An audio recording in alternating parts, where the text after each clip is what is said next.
Deuteronomy chapter 17. You shall not sacrifice to the Lord your God an ox or a sheep in which is a blemish, any defect whatever, for that is an abomination to the Lord your God. If there is found among you, within any of your towns, that the Lord your God is giving you, a man or woman who does what is evil in the sight of the Lord your God, in transgressing his covenant, and has gone and served other gods and worshipped them, or the sun or the moon, or any of the hosts of heaven, which I have forbidden, and it is told you, and you hear of it, then you shall inquire diligently. And if it is true and certain that such an abomination has been done in Israel, then you shall bring out to your gates that man and woman who has done this evil thing, and you shall stone that man or woman to death with stones.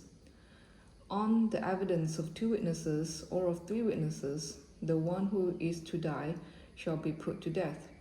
A person shall not be put to death on the evidence of 1 witness. The hand of the witnesses shall be first against him to put him to death, and afterward the hand of all the people. So you shall purge the evil from your midst.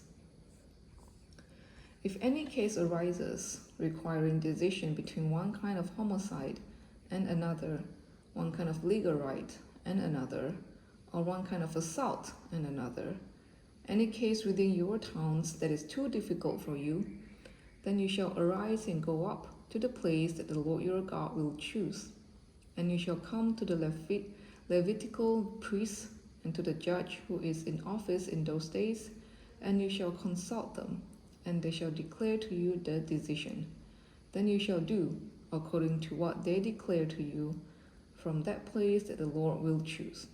And you shall be careful to do according to all that they direct you, according to the instructions that they give you, and according to the decision which they pronounce to you, you shall do. You shall not turn aside from the verdict that they declare to you, either to the right hand or to the left. The man who acts presumptuously by not obeying the priest who stands to minister there before the Lord your God, or the judge, that man shall die. So you shall purge the evil from Israel, and all the people shall hear and fear, and not act presumptuously again. When you come to the land that the Lord your God is giving you, and you possess it and dwell in it, and then say, I will set a king over me, like all the nations that are around me. You may indeed set a king over you, whom the Lord your God will choose. One from among your brothers you shall set as king over you. You may not put a foreigner over you, who is not your brother.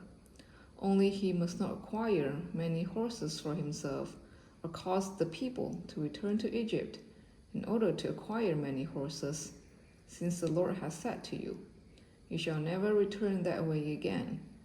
And he shall not acquire many wives for himself, lest his heart turn away, nor shall he acquire for himself excessive silver and gold.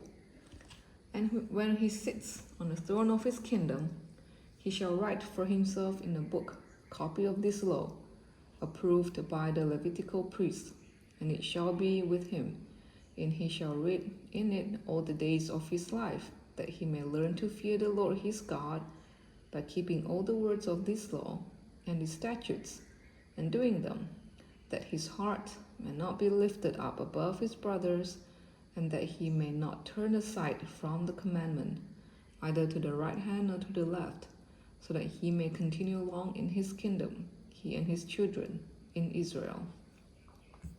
This was Deuteronomy chapter 17.